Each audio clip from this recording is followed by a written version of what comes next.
Hi everyone, thanks for coming back for another video. Today's falconry words are falconry bag.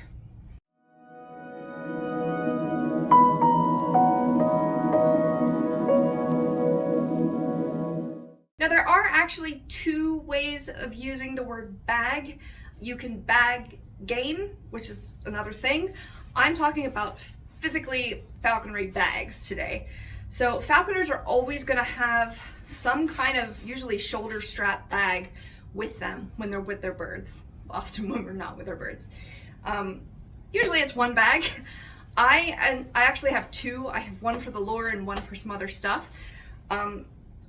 We're usually out in a field, a mile out by ourselves. We need falconry equipment that, especially if it could go wrong, we need a place to put prey if they catch anything. We need their hood that's not going to be on the bird when they're flying, obviously. So we have a whole bunch of stuff that we carry with us all the time. Their food is in here, obviously. That's important because that's why they come down or come to us. And like I said, the lure is in here. I chose a canvas bag. This is not specifically a falconry bag. It's just a bag that I repurposed to use for it. You can have some really nice, like ornate leather ones and stuff with clips and stuff all around it. It's really cool, but this is just a po folk falconry bag.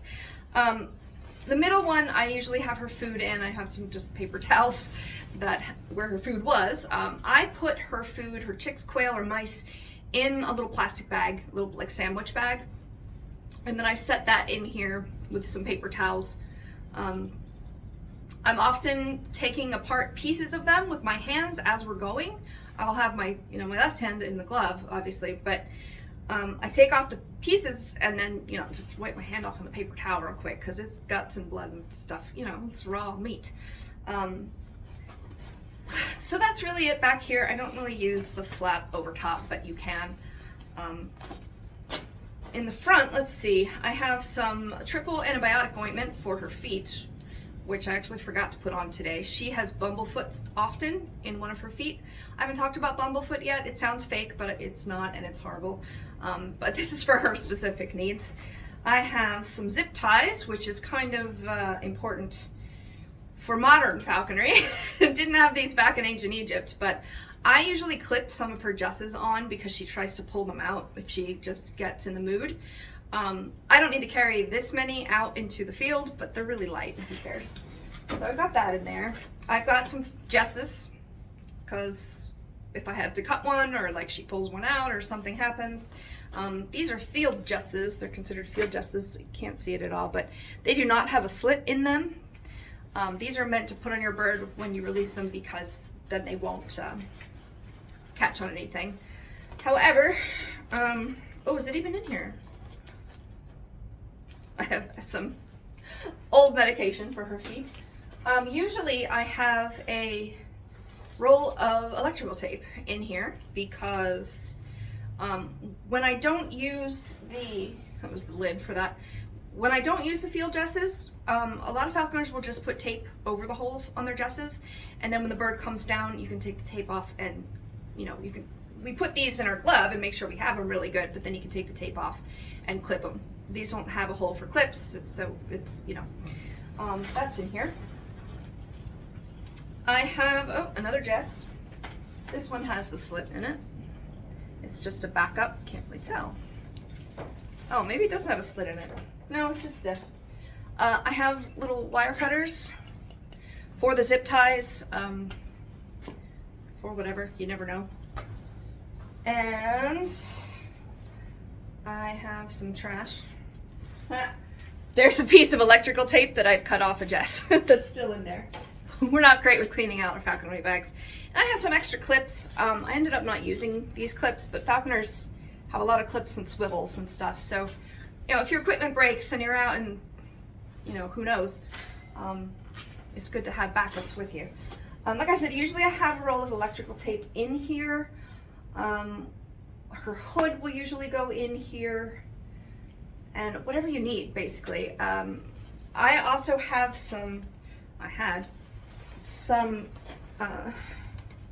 climbing clips. If you bag a duck or rabbit or something, again, not going to go into that, but it's a verb as well as a noun. There's another one like that. You might need to, you know, stow it or hang it from somewhere. So we usually have, for the, you know, real falconry bags, they're clipped on. They're like built into it. But I just kind of have some random extra clips in case we need it. And then because I don't have like a bigger pouch in here and I'm using a rabbit lure, not a bird lure, I just have another canvas bag for my lure. And they just, you know, one goes over the other. It's not a big deal. I'm used to it at this point.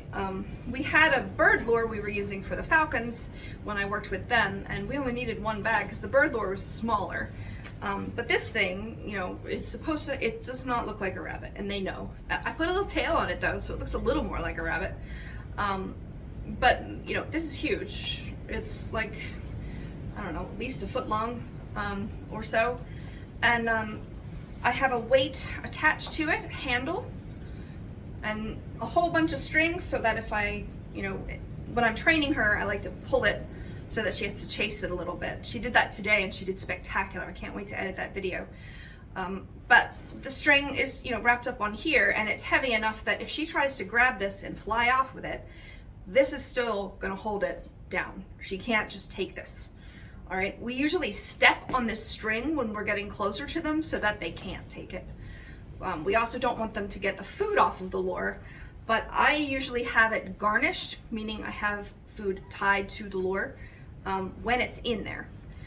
So I just have it garnished, I pull it out, toss it for her, make the sound, have a hold of the string, and this is the best way to get your bird down, is to teach them lure means a lot of food. Same as catching a real rabbit would. You catch a real rabbit, there's a lot of food in it for you. If you catch the lure, there's food. So it all works together. There's various strings attached to the lure too. I have a lure video, I think. I'm not sure how much I went into it. Those were one of my early ones. But right now, all I have in here is the lure and the handle. There's really no other pouches, I don't think. Now, if I caught a real rabbit, the bird would eat some of it. If I wanted to take more of it, I could stick it in the bag. So we use it for whatever we need it for and to carry whatever we need. It's usually messy and dirty in there, but it's, you know, you're dealing with a predator who eats raw meat. So yeah, this is on my right side because I'm right-handed, also because my bird is gonna be on my left. We have to be able to kind of push it away from their line of vision, because if we're pulling out food, we do not want them to then attack our hands. So it's got to be flexible a little bit. I had one for working with the falcons that it was, you know, belted on and you just reach into the side. A lot of other falconers will have the shoulder strap. Matter of preference, see what you need, how much you need to carry with you. I think that's it for now. I can't think of anything else we commonly put in there. I'm sure there's other things, and people put whatever they need for their individual bird, their species, themselves, you know, whatever. Not usually our phones go in there because it's gross in there. There's like guts and, you know, icky stuff. Although we have it all over our hands usually, so I don't know. Thanks for watching this video. We'll see you next time.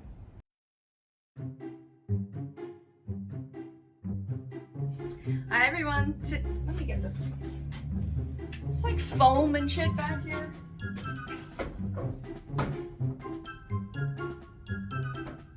.6°F high here. I hope I'm not cut off this entire time. I was trying to focus on the bag. What else? I can't think of. But that's the falconry bag. Thanks for watching this video.